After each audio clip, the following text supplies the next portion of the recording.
CSI DA பயனாளிகள் அனைவருக்கும் அன்பின் வாழ்த்துக்கள். அன்பானவர்களே, நான் உங்கள் ஜெயக்குமார் ஜெயபால்.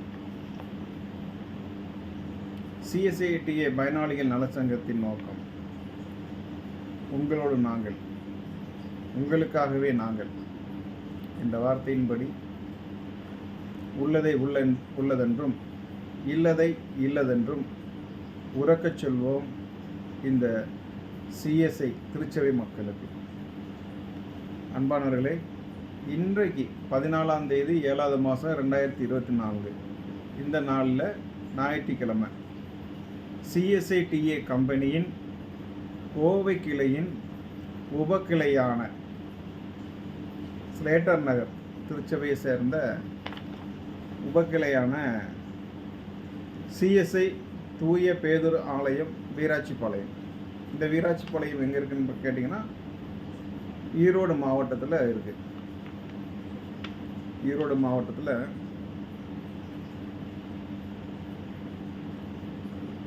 இந்த திருச்சபையானது இருக்குது. இந்த திருச்சபை குறித்த ஒரு சுவாரஸ்யமான சம்பவம். இது சிஎஸ்ஐ வரலாற்றிலே நடக்காத ஒரு சம்பவத்தை திருச்சபை மக்கள் எல்லாம் ஒன்று சேர்ந்து செஞ்சுருக்கிறாங்க. ஏன்னா இந்த தேவாலயம் பார்த்திங்கன்னா கிராமத்தில் இருக்குது. வீராட்சிப்பாளையம் என்கிற ஒரு கிராமத்தில் இருக்குது. இந்த கிராமத்தில் திருச்சபை மக்களும் தன்னார்வ திருத்தொண்டர்கள் என்ற ஒரு அமைப்பும் சேர்ந்து இந்த திருச்சபையை புனரமைக்கிறாங்க. இந்த புனரமைப்பு பணியானது திருச்சபைக்கு சிஎஸ்ஐ டிஏ கிளையிலிருந்து எந்த விதமான ஒரு பங்களிப்போ, எந்த விதமான உதவிகளோ, எந்த விதமான நல்ல திட்டங்களோ இந்த திருச்சபைக்கு செயல்படுத்தி கொடுக்கலை. இதுக்கு காரணம் என்னன்னு பார்த்தீங்கன்னா, திருச்சபையில் இருக்கிற ஆயர்களும் அவரோடு இருக்கிற சக கமிட்டி மெம்பர்களும். இது என்ன காரணம்னு பார்த்தீங்கன்னா, இந்த தேவாலயத்தை புனரமைத்து திருச்சபை மக்களுடைய பயன்பாட்டுக்கு கொண்டு வரணுங்கிற நோக்கத்தோடு செயல்பட்டாங்க. ஏன்னா இந்த திருச்சபை மக்களுடைய வருமானம் எல்லாமே கிராமங்கிறதுனால இந்த மக்கள்லாம் சேர்ந்து என்ன பண்ணுறாங்கன்னா, பணம் கலெக்ட் பண்ணி அந்த திருச்சபை கீழே செயல்படுற மேலே இருக்கிற ஆயர்கிட்ட, ஒரு மூத்த ஆயர்கிட்ட என்ன பண்ணுறாங்க, இந்த பணம் 1.5 லட்சம் ரூபாய் கொண்டு கொடுக்குறாங்க. அந்த பணத்தை கொடுக்கும்போது அதில் சரியாக வேலையில் நடக்கல, முரண்பாடுகள் இருக்குதுன்னு தெரிய வந்ததுனால, இனி நாங்களே இந்த வேலையில் நாங்களே பார்த்துக்குறோம் அப்படின்னு சொல்லி அந்த மக்கள் முடிவு செய்கிறாங்க. ஏன்னா இந்த ஆயர் மேலே பல்வேறு குற்றச்சாட்டுகள் இருந்தது. அவர் வேறு யாரும் இல்லை, எல்லாருக்கும் தெரிந்த ஒரு நபர். சமீபத்தில் மிக பெரிய அளவில் சிஎஸ்ஐயில் இருக்கிற மாஃபியா கும்பலால் பாதிக்கப்பட்ட ஒரு ஆயர். ஆனால் இப்போது நாம் இவருக்காக பல இடங்கள்லையும் பல நிலைகள்லையும் நிறைய இடங்களில் போய் என்ன பண்ணியிருக்கிறோம், சப்போர்ட் பண்ணியிருக்கிறோம். அவர் பாதிக்கப்பட்டார் அப்படிங்கிற நிலைமை வரும்போது அவருக்கு நம்ம நிறைய விஷயங்களில் அவருக்கு நம்ம சப்போர்ட் பண்ணியிருக்கிறோம். ஆனால் இந்த தேவாலயங்கள் பொறுத்தவரைக்கும் தேவாலயங்களில் நடக்கிற நிதி மோசடிகளோ மற்றும் சபை மக்களுக்கு எதிரான காரியங்களிலோ ஆயர்கள் துணிகரமாக தவறு செய்தீர்கள் என்றால் சிஎஸ்ஐ டிஏ பயனாளிகள் நலச்சங்கம் உங்களுக்கு 1% கூட உதவி செய்யாது, கடுமையாக எதிர்க்கும். காரணம், இந்த திருச்சபை என்பது திருச்சபையை மிஷினரிகளால் ஸ்தாபிக்கப்பட்டு ஆயர்கள் தெரிஞ்ச திருச்சபையில் நிர்வாகிகளாக ஒரு சில பேரை தேர்ந்தெடுத்து கொடுத்துட்டு போனாங்க. ஆனால் இன்றைக்கு ஆயர்களால் திருச்சபைகள் மிகப்பெரிய அளவில் பாதிக்கப்பட்டிருக்குது. இதுக்கு காரணம்னு பார்த்தீங்கன்னா, தேர்தல் என்கிற ஒரு முறையில் கொண்டு மக்களை 75 ஆண்டு காலமாக ஏமாற்றி கொண்டு இருக்கிறாங்க. நம்ம இப்போ இந்த வீராட்சிப்பாளையம் திருச்சபையை குறித்து பேச காரணம்னா, இந்த திருச்சபைக்கு இந்த போதக சேகரன் சொல்கிறாங்க இல்லையா, அந்த சேகரத்துக்கு யாருன்னா ஆயர் வில்சன் குமார் அவர்கள் 21/2/2023 இந்த ஆலயத்துக்கு, ஸ்லேட்டர் நகர் ஆலயத்துக்கு பொறுப்பெடுத்து வேலையில் செய்கிறாரு. அப்போ இந்த சபைக்கு சம்பந்தமான கட்டுமான பணிக்கு அவர் என்ன பண்ணுறாரு, நீங்கள் செய்யுங்க, நான் பார்த்துக்கிறேன், நான் சப்போர்ட் பண்ணுறேன்னு சொல்லியிருக்கிறாரு. அப்போ அவர் அனுமதி கொடுக்குறாரு. இந்த அனுமதியின் பேரில் என்ன பண்ணுறாங்க, சபையை கட்டுறாங்க. திரும்ப 28/5/2024. ஏன்னா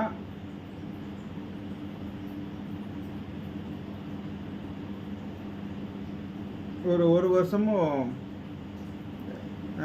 2 மாதம் என்ன பண்ணியிருக்காரு, இந்த ஸ்லேட்டர் நகர் ஆலயத்தில் இவர் பொறுப்படுத்தி ஆலயத்தை இது ஆயராக வேலை செஞ்சுட்டு வர்றாரு. சுவிசேஷ பணியாளர். தயவு செய்து இனிமேல் ஆயர்கள்னு நாங்கள் கூப்பிட மாட்டோம். இவங்கெல்லாம் யார், சுவிசேஷ பணியாளர். இனிமேல் ஆயருங்கிற வார்த்தைகளை நம்ம யூஸ் பண்ணக்கூடாதுன்னு நம்ம நினைக்கிறோம். ஏன்னா ஆயர்கள் என்ற பேரில் மிகப்பெரிய அயோக்கியத்தனங்களும் அத்துமீறல்களும் செய்துக்கிட்டு வராங்க. இவங்க தென்னிந்திய திருச்சபை CSITA கம்பெனியில் சுவிசேஷ பணியாளர்களாக PF மற்றும் சம்பளம் வாங்குகிற ஒரு சுவிசேஷ பணியாளராக தான் இவங்க வேலை செய்கிறாங்க. ஆனால் இன்றைக்கி ஆயருங்கிற போர்வையில் வந்து மக்களை மிகப்பெரிய அளவில் ஏமாற்றும் நபர்களாக தான் மாறிக்கிட்டு இருக்கிறாங்க. இப்போ வில்சன்குமார் ஐயா என்ன பண்ணுறாங்கன்னா 28/5 வந்து ரிலீஃப் ஆகிறாங்க. ரிலீஃப் ஆனதுக்கப்புறம் எங்கே போகிறாங்க, ஈரோடு சபைக்கு போகிறாரு. ஈரோடு திருச்சபையில் போய் பிறப்பாளையத்தில் போய் நான் தான் சேர்மன் சொல்லி இவரே ஒரு ஆர்டரை வச்சுக்கிட்டு போய் பொறுப்பெடுக்கிறாரு. இந்த ஆர்டர் வந்து பார்த்திங்கன்னா இதை குறித்து ஒரு வீடியோ நான் விவரமாக விளக்கமாக தெளிவாக நான் போடுறேன். இப்போ நம்ம அதுக்குள்ளே நான் வரல. இப்போது இந்த வில்சன்குமார் ஆயர் வந்து வில்சன்குமார் சுவிசேஷ பணியாளர் என்ன பண்ணுறாருன்னா, இவர் இன்னொரு பக்கம் போய் சார்ஜ் எடுக்கிறாரு. எடுக்கும்போது இந்த சபையை விடும்போது இந்த ஆலயத்தை கட்டுமான பணிகளுக்காகவும் மற்ற காரியங்களுக்காக தன்னார்வலர் தொண்டர், திருச்சபையை சேர்ந்த தன்னார்வலர் தொண்டர்களும் ஊர் மக்களும் சேர்ந்து மிகப்பெரிய அளவில் அது பங்களிப்பை கொடுத்து ஆலயத்தை கட்டி முடிக்கிறாங்க. முடித்து 14/7/2024 வந்து ஆலய பிரதிஷ்டை பண்ணணும். ஆனால் வில்சன்குமார் ஆயர் என்ன பண்ணுறாருன்னா, அவர் பிரப் சர்ச்சுக்கு போனதுனால இந்த சர்ச்சை வந்து இப்போதைக்கு வந்து பிரதிஷ்டை பண்ண முடியாது, பேராயர் இல்லை, இப்போ பேராயர் இருந்தால் மட்டும்தான் இது பண்ணணும்னு. இன்னொன்று இந்த திருச்சபை மக்களுக்கு நம்ம என்ன சொல்கிறோன்னா, பேராயருங்கிற பேராபத்து உள்ள ஆயர் யார், தீமோத்தி ரவீந்தர். தென்னிந்திய திருச்சபையில் வந்து மிகப்பெரிய அளவில் மோசடி செய்கிற ஒரு மாபியா கும்பலோடைய தலைவன் தான் இந்த தீமோத்தி ரவீந்தர்.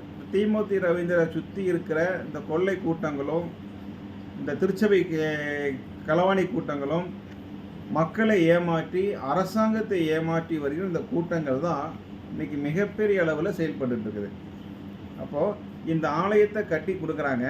இந்த ஆலயத்தை என்ன பண்ணுறாங்க, ஒரு பிரதிஷ்டை பண்ணி ஒரு ப்ரேயரோடு அது திறந்து வைக்கிறதுக்கு இந்த ஆயர்களால் முன் வரலை. காரணம், ஒரு கோஷ்டி மோதல் மாதிரி அது சின்ன கிராம சபைகள் உருவாகுது, நீயா நானாங்கிற மாதிரி உருவாகும்போது இருந்தாலும் வந்து அந்த தன்னார்வலர்கள் வாலிபர்கள் வந்து ரொம்ப தெளிவாக ரொம்ப ஒரு அர்ப்பணிப்போட ஒரு தியாக உள்ளத்தோட நம்ம திருச்சபையை எப்படியாவது கட்டி எழுப்பணும், மக்களுக்கு நல்லது செய்யணும், ஆண்டவருடைய ராஜ்யத்துக்கு ஆத்துமாக்கள் அறுவடை செய்ய இந்த திருச்சபை இந்த கிராமத்தில் வந்து மிகப்பெரிய ஒரு மாற்றமாக இருக்குன்னு சொல்லி கடுமையாக போராடி நிதிகளை வசூல் பண்ணி சரியான ப்ராப்பரான கணக்குகளை வச்சு ஸ்பான்சரு எங்களை தெளிவாக என்ன பண்ணுறாங்க, இந்த வேலையை செஞ்சு முடித்தாங்க.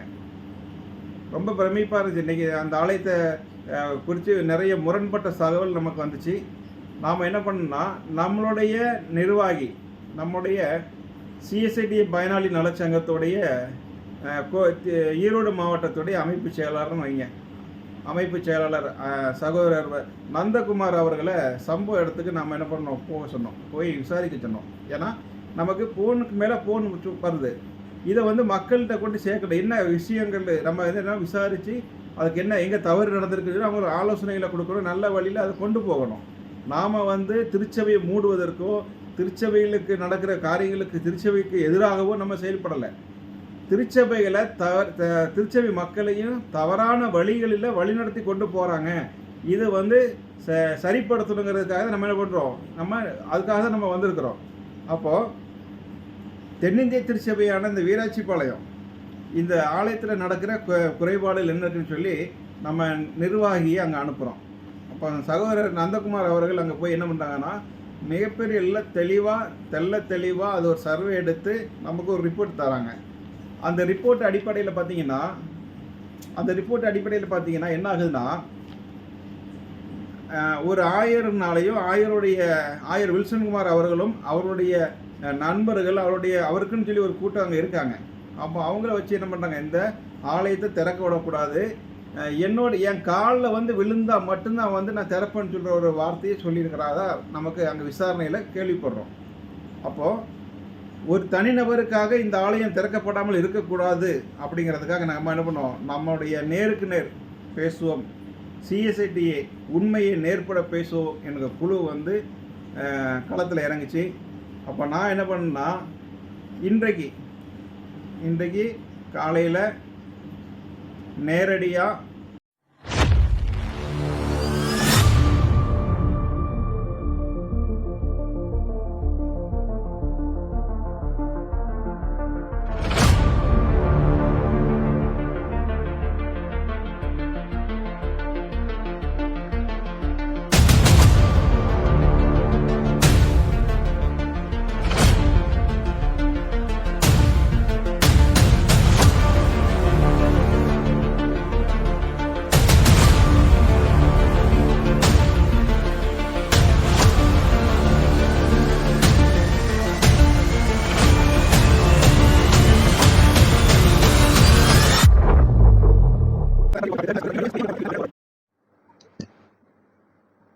இந்த ஆலயத்தில் வந்து மங்கள படைப்பு நடத்தக்கூடாது, இதை வந்து தோற்கடிக்கணும், இதை வந்து நீர்த்து போக செய்யணும்னு சொல்லி ஒரு கும்பல் செயல்பட்டாங்க. நான் நினைச்சேன், தவறான விஷயங்களை செய்யறாங்களோன்னு. ஆனாலும் நமக்குடைய நோக்கம் வந்து ஆலயங்களை பூட்டவோ அதை மூடுறதுக்கு உண்டான அதுக்காக நம்ம செயல்படலை. அங்க போய் நேரடியா கலாய்வு நம்ம பண்ணும்போது நம்முடைய தலைவர் இந்த தகவலை நம்ம தலைவர் VCR அவர்களுக்கு நம்ம கொண்டு போறோம். அப்ப அவர் சொல்றாரு, நீங்க களத்துல இறங்கி ஒர்க் பண்ணுங்க, என்ன நடந்தாலும் பாத்துக்கலாம் அப்படிங்கிற நமக்கு ஒரு நம்பிக்கையை கொடுக்குறாரு. கொடுக்கும் போது என்ன பண்றோம்னா, இது என்னதான் பாத்துரும்னு சொல்லி நானே இன்னைக்கு இறங்கி நானும் நம்மளுடைய சகோதரர் நந்தகுமார் அவர்களும் இன்னைக்கு கள ஆய்வு பண்ணோம். போகும்போதுதான் எங்களுக்கே ஒரு ஆச்சரியம். காரணம், அந்த சின்ன சபைக்கு, அந்த கிராமத்து சபைக்கு ஆயிரக்கணக்கான ஜனங்கள் வந்திருக்கிறாங்க. எல்லாம் வேன் பிடிச்சு வந்திருக்கிறாங்க. அவ்வளவு வைராக்கியமாக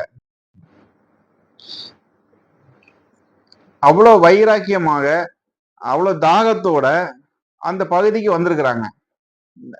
எனக்கு பார்த்து ரொம்ப ஆச்சரியமா இருந்துச்சு. ஏன்னா ஒரு கிராமத்து திருச்சபைக்கு மக்கள் வந்து வேன் பிடிச்சு ஆயிரக்கணக்கான பேர் குடும்பத்தோட அந்த மறு மங்கள படைப்புக்கு வந்து ஒரு கிராமத்துக்கு வந்திருக்காங்க அப்படின்னு பார்க்கும்போது ரொம்ப பிரமிப்பா இருந்துச்சு. இதுல நம்ம கவனிக்கப்பட வேண்டிய விஷயம் என்னன்னு சொன்னா, ஒரு திருச்சபைய இழுத்து மூடணும், ஒரு தனிப்பட்ட நபருடைய சூழ்ச்சிகளால இந்த சபையோட இந்த மங்கள படைப்பு நடத்தக்கூடாதுங்கிறதுல தெளிவா ஒரு கூட்டம் இருக்கிறாங்க.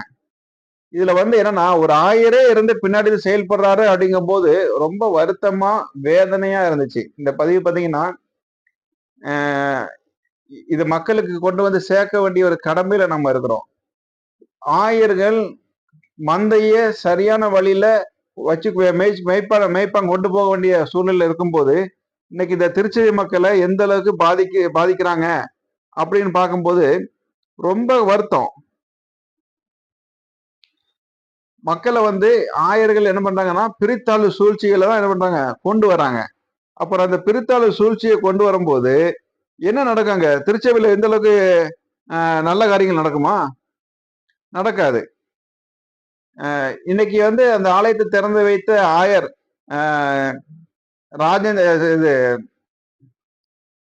இன்னைக்கு அந்த ஆலயத்தை திறந்து வச்ச ஆயர் வந்து அருமையான மெசேஜ் கொடுத்திருந்தாரு. ஆகாய் அதிகாரத்துல இருந்து கொடுத்திருந்தாரு. அந்த ஆலயத்தை கட்டுறதுக்கு என்னென்ன வேலையெல்லாம் செஞ்சாங்க, எப்படி நம்ம அர்ப்பணிப்போட இருக்கணும் அப்படிங்கிறதெல்லாம் தெளிவா கொடுத்தாரு. ஆகாய் தீர்க்கதரிசன புத்தகத்துல பார்த்தீங்கன்னா 1ஆம் அதிகாரத்துல 1ல இருந்து ஒரு 10 வரை படிச்சு பார்த்தீங்கன்னா நிறைய காரியங்களை ஆண்டவர்ல சொல்லியிருப்பாரு. அந்த வசனம் ஃபுல்லாவே வந்து ஆலயத்தை குறித்தான காரியங்கள். ராஜாவாகிய தரியு அரசாண்ட 2ஆம் வருஷம் 6ஆம் மாதம் 1ஆம் தேதியிலே கர்த்தருடைய வார்த்தையை ஆகாய் என்னும் தீர்க்கதரிசியின் மூலமாக சேல் தேசியலின் குமாரனாகிய செருபாவேல் என்னும் யூதாவின் தலைவனுக்கும் யோத்சாத்தின் குமாரனாகிய யோசுவா என்னும் பிரதான ஆசாரியனுக்கு உண்டாகி அவர் சொன்னது என்னவென்றால், இந்த ஜனங்கள் கர்த்தருடைய ஆலயத்தை கட்டுகிறதுக்கு ஏற்ற காலம் இன்னும் வரவில்லை என்கிறார்கள் என்று சேனைகளின் கர்த்தர் சொல்லுகிறார். ஆனால் ஆகாய் என்னும் தீர்க்கதரிசியின் மூலமாக கர்த்தருடைய வார்த்தை உண்டாகி அவர் சொல்லுகிறார், இந்த வீடு பாழாய் கிடக்கும் போது நீங்கள் மச்சு பாவப்பட்ட உங்கள் வீடுகளில் குடியிருக்கும்படியான காலம் இதுவோ. என் வீடு அலங்கோலமா கிடக்குது, என்னுடைய திருச்சபை என்ன பண்றது, கேள்வி கேப்பாராட்டு கிடக்குது, நீ என்ன பண்ற, சொகுசா மச்சு பார்ப்பட்டன்னா பங்களா கட்டிட்டு என்ன பண்ற, ஆடம்பரமா இருக்கிற. அப்போ இப்போது சேனைகளின் கர்த்தர் சொல்லுகிறார், உங்கள் வழிகளை சிந்தித்து பாருங்கள். அப்போ நீ என்ன பண்ற, கடவுளுக்கு என்னெல்லாம் நீ செய்யறங்கிறதுல நீ என்ன பண்ண, யோசிச்சு சிந்திக்கணும், சிந்திச்சு பார்க்கணும். நீங்கள் திரளாய் விதைத்தும் கொஞ்சமாய் அறுத்து கொண்டு வருகிறீர்கள். நீங்கள் புசித்தும் திருப்தி அடையவில்லை, குடித்தும் பரிபூர்ணம் அடையவில்லை. நீங்கள் வஸ்திரம் உடுத்தியும் ஒருவனுக்கும் குளிரடையவில்லை. கூலியை சம்பாதிக்கிறவன் பொத்தலான பையில் போடுகிறவனாய் அதை சம்பாதிக்கிறான். உங்கள் வழிகளை சிந்தித்து பாருங்கள் என்று சேனைகளின் கர்த்தர் சொல்லுகிறார். அப்போ நீ என்ன பண்ற, நீ அதிகமா விதைக்கிற, அதிகமா அறுவடை செய்கிற, நீங்க என்ன அதாவது சாப்பிட்டு உங்களால திருப்தி அடைய முடியல. ஏன்னா ஏன் திருப்தி அடைய முடியலன்னா, நீ எந்த விதத்தையும் அங்க நன்மை செய்யலையே, நீ சுயநலமா தானே இருந்திருக்கிற. இப்போ இவ்வளவு காரியங்கள் நீ செஞ்சிட்டு இருக்கிறீங்க அப்படிங்கிறதா இதோடைய கேள்வியா இருக்குது. நீங்கள் மலையின் மேல் ஏறி போய் மரங்களை வெட்டி கொண்டு வந்து ஆலயத்தை கட்டுங்கள், அதன் பேரில் நான் பிரியமாயிருப்பேன் என்று, அதனால் என் மகிமை விளங்கும் என்று கர்த்தர் சொல்லுகிறார். அவர் எவ்வளவு தெளிவா சொல்றாரு, நீ என்ன பண்ண, ஆலயம் கட்டுமானத்துக்கு உண்டான வேலைகளை நீங்க என்ன பண்ணுங்க, முன்னெடுங்க, நீங்க செய்யுங்க அப்படின்னு சொல்லி அவரு சொல்றாரு. ஆனா இதெல்லாம் நீ செய்யலான்னு என்ன வரும், அது நிறைய வசனம் பார்த்தீங்கன்னா தியானிச்சு அதை படிச்சீங்கன்னா உங்களுக்கு புரியும்.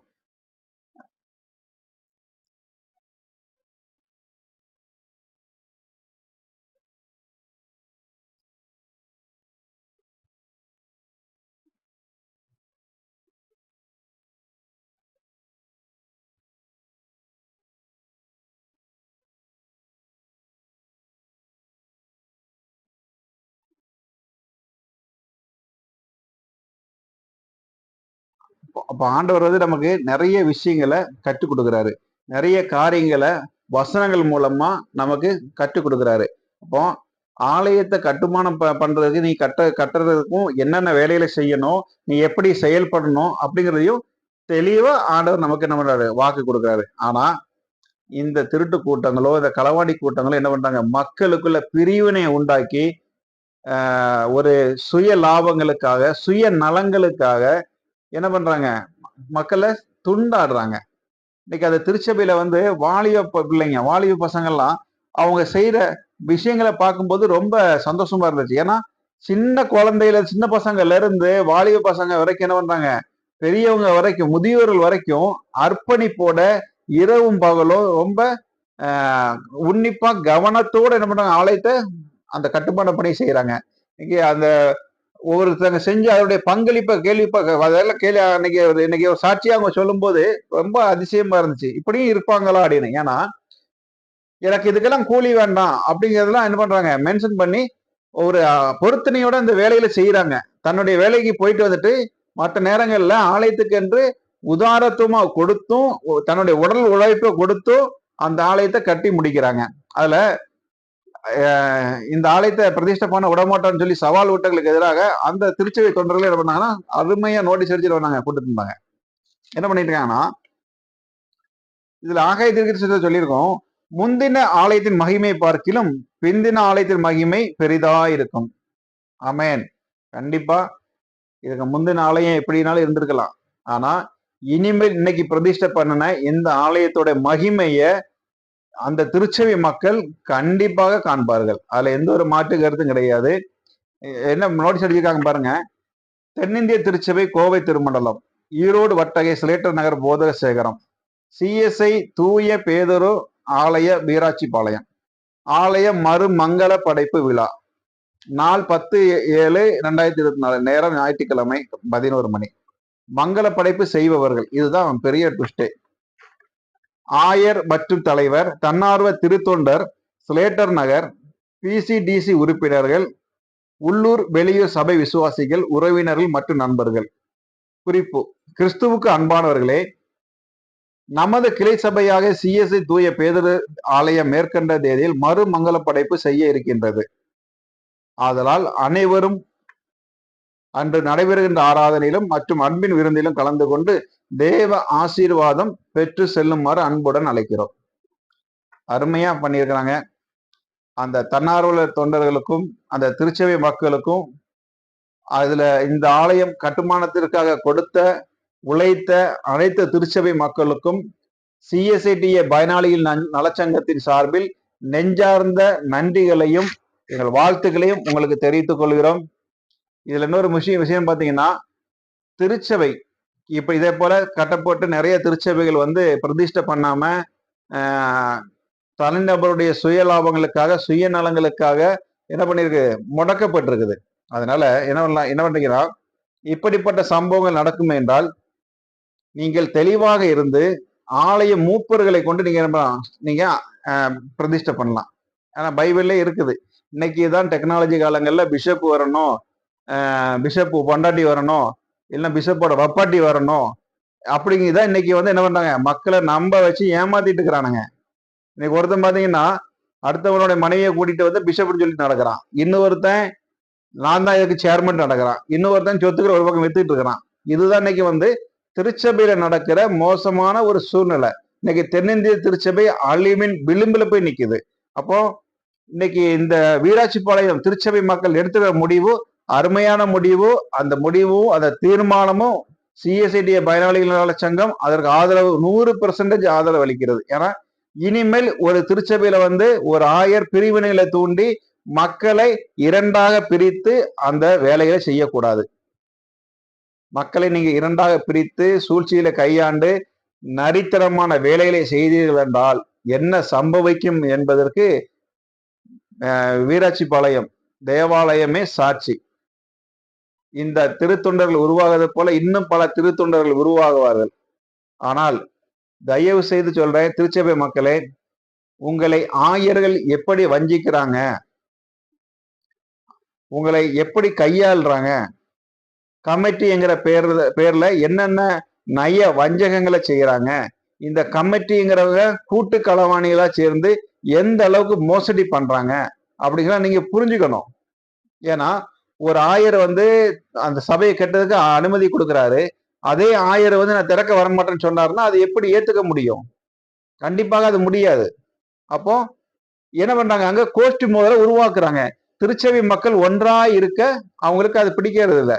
ஏன்னா நம்முடைய தென்னிந்திய திருச்சபையோடைய லோகாவை என்ன பண்ணிருப்பாங்கன்னா, நாம் அனைவரும் ஒன்றா இருக்க அங்கிற லோகாவை வச்சிருப்பாங்க. ஆனா நாம் அனைவரும் ஒன்றா இருக்க நம்மகிட்ட என்ன வாய்மொழியில பேசுறவங்களோட நம்மள திருச்சபை மக்களை ஒன்றா இருக்க அனுமதிக்கவே மாட்டாங்க. நீங்களும் உங்க சபைகள்ல இன்றைக்கு நடந்த இந்த உழைக்க வேண்டும். வீராட்சிபாளையம் இதெல்லாம் உங்க குருமாருடைய மங்கள படைப்புடைய போட்டோகளும் லோகோகளும் நம்ம இப்ப ஊருக்குள்ள நம்ம இதுல நம்ம போடுறோம், என்னென்ன பண்ணிருக்காங்கன்னு சொல்லி.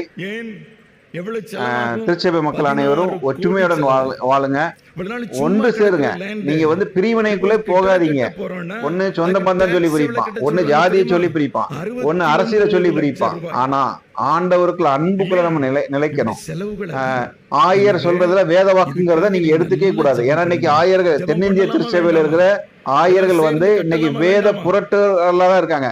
வேதத்தை உண்மையாக தியானிச்சு ஆராய்ந்து அதற்கு சரியான விதத்துல பதில் சொல்றதுக்கு இன்னைக்கு கிடையாது.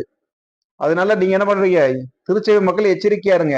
இன்னைக்கு சிஎஸ்ஐ கிறிஸ்தவர்களை பொறுத்தவரைக்கு வேதம் நன்றாக தெரியும், பைபிளை நல்லா கரைச்சு குடிச்சிருப்பாங்க.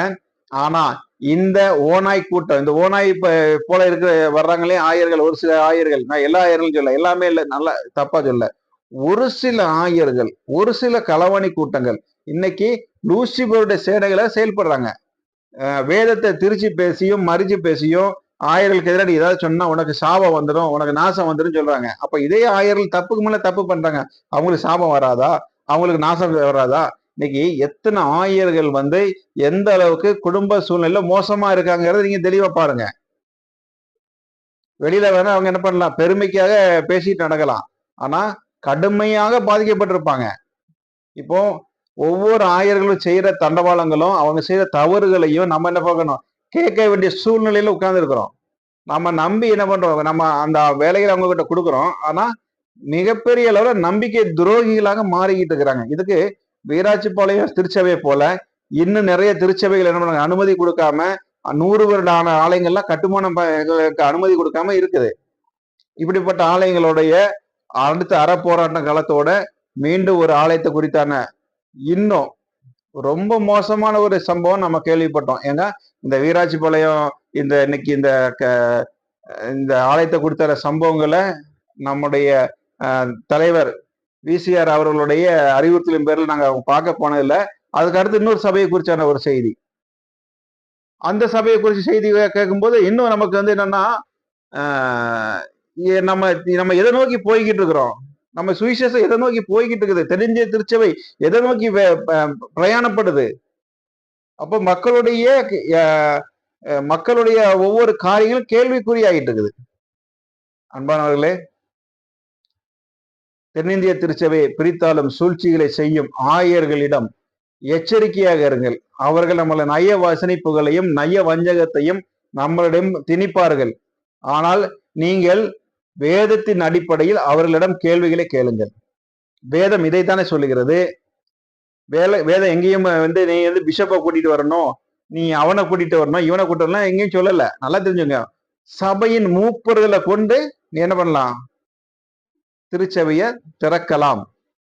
சபையில மூப்பர்கள் தான் அந்த திருச்சபை. ஏன்னா சபையில மூப்பர்கள் அந்த திருச்சபைக்காக ஜெபிச்சிருப்பாங்க, அந்த ஊருக்காக ஜெபிச்சிருப்பாங்க, அந்த சபைக்காக பிரயாசப்பட்டிருப்பாங்க, உதாரத்துவமா கொடுத்திருப்பாங்க, அவங்க உண்மையா என்ன பண்ணிருப்பாங்க, ஆண்டவருக்கு உண்மையா இருந்திருப்பாங்க.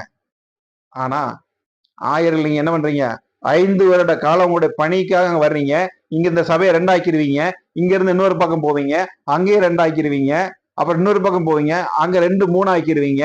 அப்புறம் உங்களை யாரும் கேள்வி கேட்க முடியாது.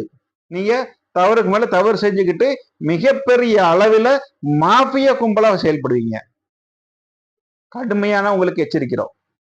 தென்னிந்திய திருச்சபையில் இருக்கிற ஆயர்களை நீங்க திருந்தவில்லை என்றால், நீங்கள் சிஎஸ்ஐ ஆயர்களே நீங்கள் திருந்தவில்லை என்றால் சிஎஸ்ஐடிஏ பயனாளிகள் நலச்சங்கமானது உங்களை திருத்தும். இது உங்களுக்கு எச்சரிக்கையான உங்களுக்கு பதிவு. எவ்வளவு மோசமான வேலைகளை செய்கிறீர்கள் என்பது கண்கூடாக ஒவ்வொன்றையும் நாங்கள் பார்த்து கொண்டு இருக்கிறோம்.